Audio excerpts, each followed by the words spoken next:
Hello everyone, myself Dr. Magan Lal, assistant professor government Bangar college Didwana. आज के इस video में हम फिनोल की रासायनिक अभिक्रियाओं के बारे में पढ़ेंगे। फिनोल की कुछ रासायनिक अभिक्रियाएं हमने पिछले वीडियो में देखी है।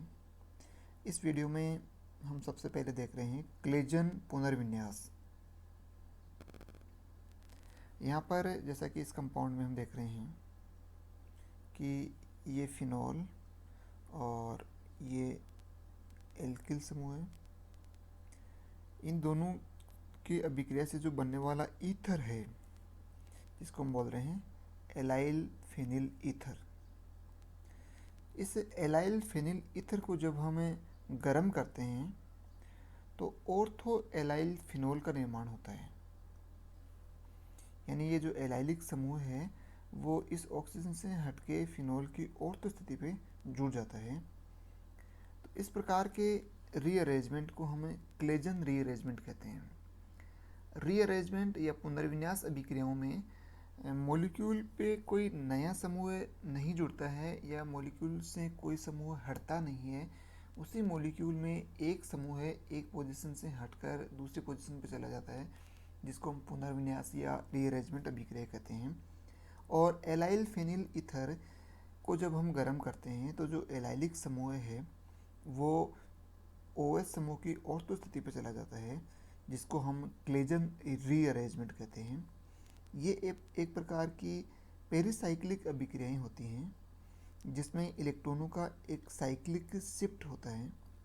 इसकी यदि मैकेनिज्म को हम देखें तो ये जो पाई बॉन्ड के जो इलेक्ट्रॉन हैं, ये पाई बॉन्ड के इलेक्ट्रॉन इस ऑक्सीजन पर चले जाएंगे तो ऑक्सीजन और कार्बन के बीच में यहाँ पर डबल बॉन्ड आ जाएगा।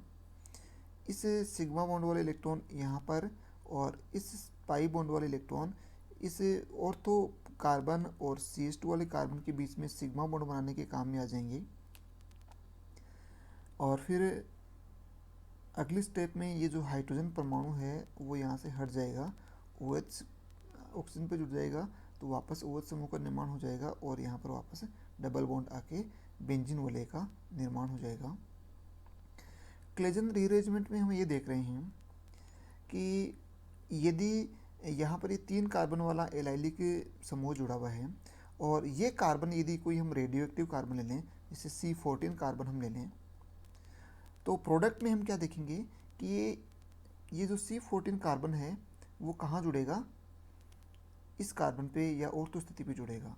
क्योंकि जैसे ये C14 कार्बन होता तो ये C14 कार्बन कौन सा होता प्रोडक्ट में, ये वाला कार्बन होता। अच्छा, यहाँ पर हमने ये जो C14 कार्बन ले रखा है डबल बॉन्ड वाला, वो कौन सा था, ये वाला। तो हमें ध्यान ये रखना है कि ऑक्सीजन और कार्बन, जो कार्बन ऑक्सीजन से जुड़ा हुआ था वही कार्बन इस बेंजीन वलय से न जुड़ के जो डबल बॉन्ड वाला जो कार्बन है वो कार्बन इस बेंजीन वलय से जुड़ता है। इस बात का हमें ध्यान रखना है। ये वाला जो कार्बन है ये इस बेंजीन वलय से जुड़ता है। अब ये रेडियो एक्टिव कार्बन हम इसको ले सकते हैं या फिर इसको ले सकते हैं, किसी को भी ले सकते हैं अभिक्रिया की मैकेनिज्म का अध्ययन करने के लिए। तो ऑर्थो एलाइलिक फिनोल का निर्माण होता है। यदि इस प्रकार की सिचुएशन हो कि फिनोल की जो ऑर्थो स्थिति है वो पहले से ही भरी हुई हो, वहाँ पर पहले से ही कोई प्रतिस्थापी समूह जुड़ा हुआ हो, जैसे इस ऑर्थो स्थिति पर CH3 समूह जुड़ा हुआ है, इस ऑर्थो स्थिति पर भी CH3 समूह जुड़ा हुआ है, और फिर इस एलाइल फेनिल ईथर की अभिक्रिया हम करवाते हैं, इसको हम गर्म करवाते हैं, तो क्या होगा, बीच में एक इंटरमीडिएट बनेगा। इंटरमीडिएट में क्या होगा कि ये जो CH3 समूह है, ये CH2 वाला जो कार्बन है वो बीच में एक बार ऑर्थो स्थिति पे जुड़ेगा, ये स्टार वाला कार्बन ये था, और फिर एक बार फिर पुनः क्लेजन रीअरेंजमेंट होगा, और फिर ये जो कार्बन है ये CH2 वाला कार्बन ये इसकी फिर पैरा स्थिति से जुड़ जाएगा, यहाँ पे ये जुड़ जाएगा। तो 2 बार रीअरेंजमेंट हुआ। एक बार स्टार वाला कार्बन ये था जो कि इस बीच वाली पोजीशन में इस बेंजीन वाले से जुड़ गया, और फिर वापस स्टार वाले कार्बन पे क्या आ गया है, डबल बॉन्ड आ गया है। और पैरा स्थिति पर यदि ये एलाइलिक समूह जुड़ रहा है तो जहाँ पर पहले जिस कार्बन से ये बेंजीन वलय से जुड़ा हुआ था, लास्ट में भी उसी कार्बन से बेंजीन वलय से जुड़ा हुआ होता है। और क्या प्रोडक्ट बन रहा है, 4 एलाइल 2,4 डाईमेथिल फिनोल का निर्माण होता है। तो इस अभिक्रिया को हम क्लेजन रीअरेंजमेंट कहते हैं। कंक्लूजन क्या है कि एलाइल फेनिल ईथर, इसको सिंपल हम गर्म करेंगे तो जो एलाइलिक समूह है वो ऑर्थो स्थिति पर चला जाएगा। यदि ऑर्थो स्थिति पहले से ही भरी हुई है तो वो जो एलाइलिक समूह है वो पैरा स्थिति पर चला जाएगा। इस प्रकार के रीअरेंजमेंट को हम क्लेजन रीअरेंजमेंट कहते हैं। फिनोल की अगली अभिक्रिया है राइमर टीमान अभिक्रिया। राइमर टीमान अभिक्रिया ये बहुत इंपॉर्टेंट अभिक्रिया है।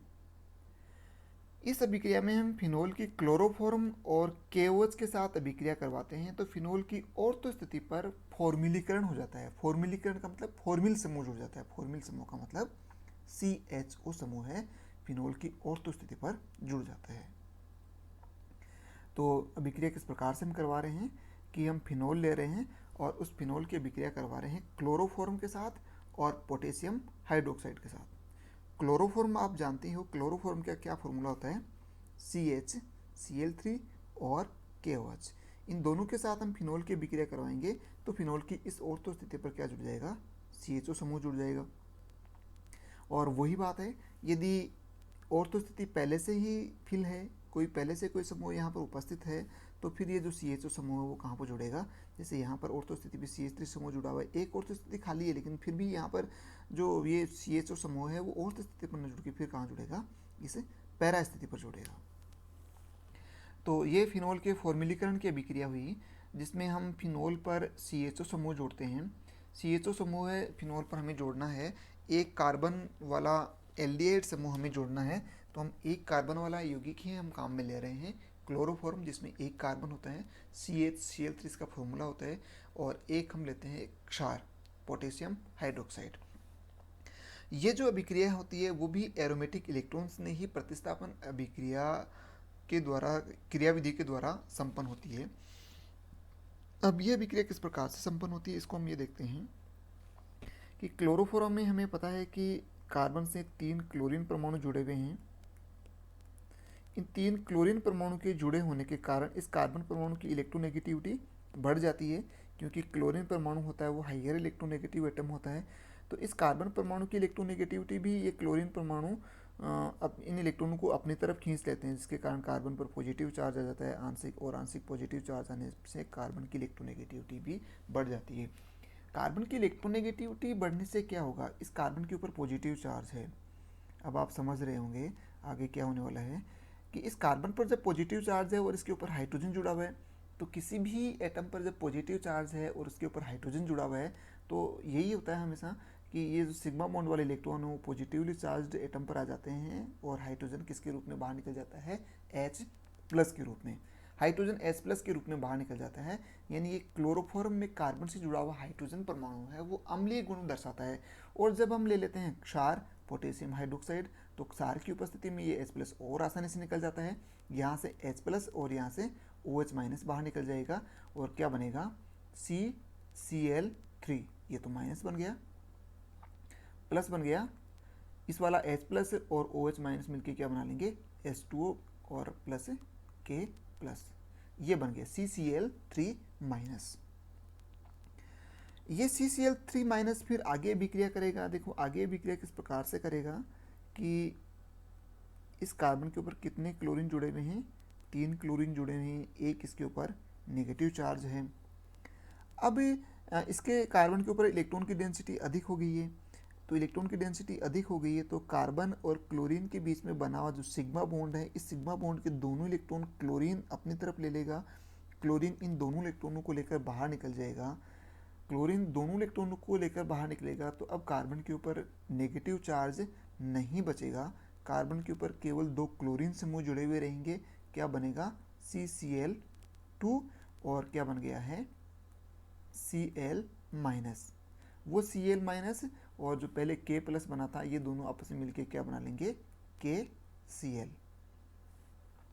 अब इस कार्बन के ऊपर हम देखें तो कार्बन ने 2 तो सिग्मा बॉन्ड क्लोरीन के साथ बना रखे हैं। अब दो इस कार्बन के पास अयुग्मित इलेक्ट्रॉन उपस्थित हैं। इन दो इलेक्ट्रॉनों को हम इस प्रकार से दर्शा देंगे।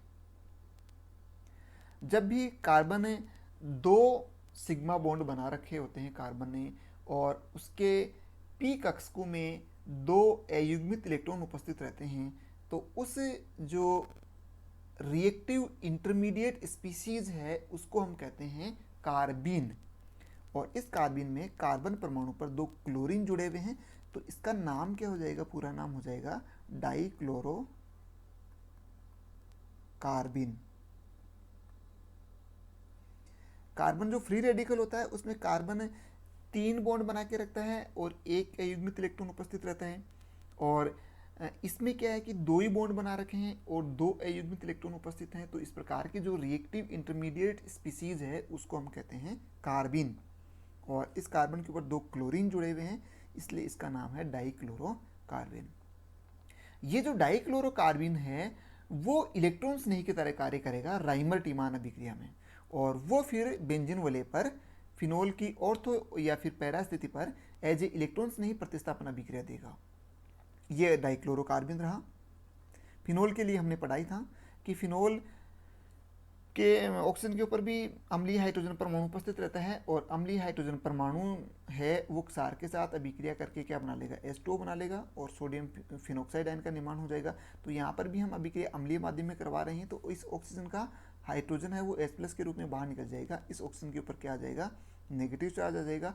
इस ऑक्सीजन के ऊपर नेगेटिव चार्ज जब आ जाएगा तो हमने जैसा कि पहले भी बताया था कि बेंजीन पर ऑक्सीजन की ऑर्थो स्थिति और पैरा स्थिति पर इलेक्ट्रॉन की डेंसिटी है वो फिनोल की बजाय और अधिक बढ़ जाती है, और जब बेंजीन पर इलेक्ट्रॉन की डेंसिटी और अधिक बढ़ जाती है तो ये एरोमेटिक इलेक्ट्रॉन स्नेही प्रतिस्थापन अभिक्रियाओं के प्रति और भी ज़्यादा क्रियाशील हो जाता है। फिनोल पहले से भी अधिक क्रियाशील होता है, और जब फिनोल में एक हाइड्रोजन H+ के रूप में बाहर निकल के फिनोक्साइड आयन बनता है तो वो एरोमेटिक इलेक्ट्रॉन स्नेही प्रतिस्थापन अभिक्रियाओं के प्रति और भी अधिक क्रियाशील होता है, जैसा कि हमने कोल्बे सीमेंट अभिक्रिया में देखा था, कार्बोक्सिलीकरण अभिक्रिया में हमने देखा था।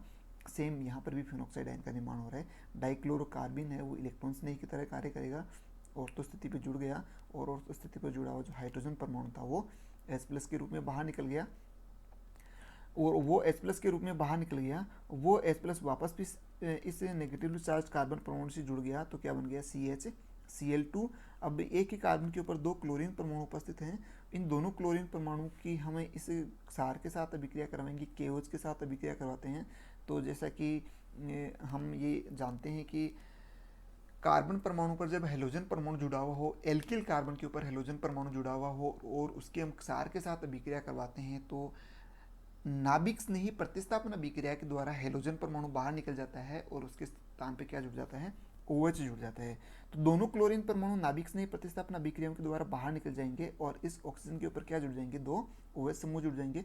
ऑक्सीजन के ऊपर जब दो OH समूह जुड़े हुए रहेंगे तो वो स्पीसीज है वो स्टेबल नहीं होती है, एक जल का अणु बाहर निकल जाता है, और लास्ट में क्या बन जाता है, CHO समूह बन जाता है।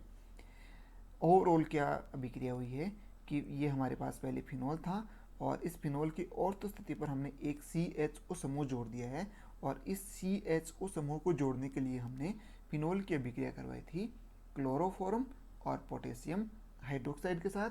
क्लोरोफॉर्म और पोटेशियम हाइड्रोक्साइड आपस में मिलकर एक रिएक्टिव इंटरमीडिएट स्पीसीज डाइक्लोरोकार्बन का निर्माण करते हैं, और वो डाइक्लोरोकार्बन फिनोल की ऑर्थो और पैरा स्थिति पर इलेक्ट्रॉन स्नेही प्रतिस्थापन अभिक्रियाओं के द्वारा फॉर्म्यूल CHO समूह है जोड़ देती है, हाइड्रोजन वहाँ से हट जाता है।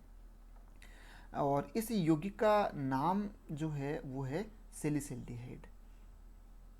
यहाँ पर हमने पहले देखा था कि यदि यहाँ पर COOH समूह जुड़ा हुआ हो तो उसको तो हम कहते हैं सैलिसिलिक अम्ल फिनोल की ऑर्थो स्थिति पर, और यहाँ पर जब CHO समूह जुड़ा हुआ हो तो उसको हम कहेंगे सैलिसिल्डिहाइड। तो सैलिसिल्डिहाइड का निर्माण होता है। और यदि इस अभिक्रिया में हमें क्लोरोफॉर्म के स्थान पर कार्बन टेट्राक्लोराइड लें, क्या लें, कार्बन टेट्राक्लोराइड, तो बेंजीन वलय पर फॉर्मिल समूह जुड़ने के स्थान पर कार्बोक्सिलिक समूह जुड़ जाता है, COOH समूह जुड़ जाता है, जिसको हम राइमर-टीमान कार्बोक्सिलीकरण अभिक्रिया कहते हैं। उस अभिक्रिया को हम क्या कहते हैं? राइमर-टीमान कार्बोक्सिलीकरण अभिक्रिया। यहाँ पर वही अभिक्रिया है, सेम लगभग मिलती जुलती अभिक्रिया है। फिनोल है, फिनोल की हम अभिक्रिया करवा रहे हैं कार्बन टेट्राक्लोराइड और KOH के साथ। पहले हमने अभिक्रिया करवाई थी CHCl3 के साथ, अब हम अभिक्रिया करवा रहे हैं CCl4 के साथ। तो जब कार्बन टेट्राक्लोराइड के साथ अभिक्रिया करवाते हैं तो CHO न जुड़कर क्या जुड़ जाएगा? COOH। सेलिसिल्डिहाइड का निर्माण न होकर सेलिसिलिक अम्ल का निर्माण हो जाएगा। पहले वाली अभिक्रिया को हम कह रहे थे राइमर-टीमान अभिक्रिया, और यहाँ पर कार्बोक्सिलीकरण हो रहा है तो इस अभिक्रिया को हम कह देंगे राइमर-टीमान कार्बोक्सिलीकरण अभिक्रिया। तो इस प्रकार से हमें फिनोल की क्लोरोफॉर्म और KOH के साथ अभिक्रिया करवा के, या फिर कार्बन टेट्राक्लोराइड और KOH के साथ अभिक्रिया करवा के OH की ऑर्थो स्थिति पर CHO समूह है या COOH समूह जोड़ सकते हैं, जो कि एरोमेटिक इलेक्ट्रॉन्स नहीं प्रतिस्थापन अभिक्रिया के द्वारा जुड़ते हैं। इन अभिक्रियाओं को हम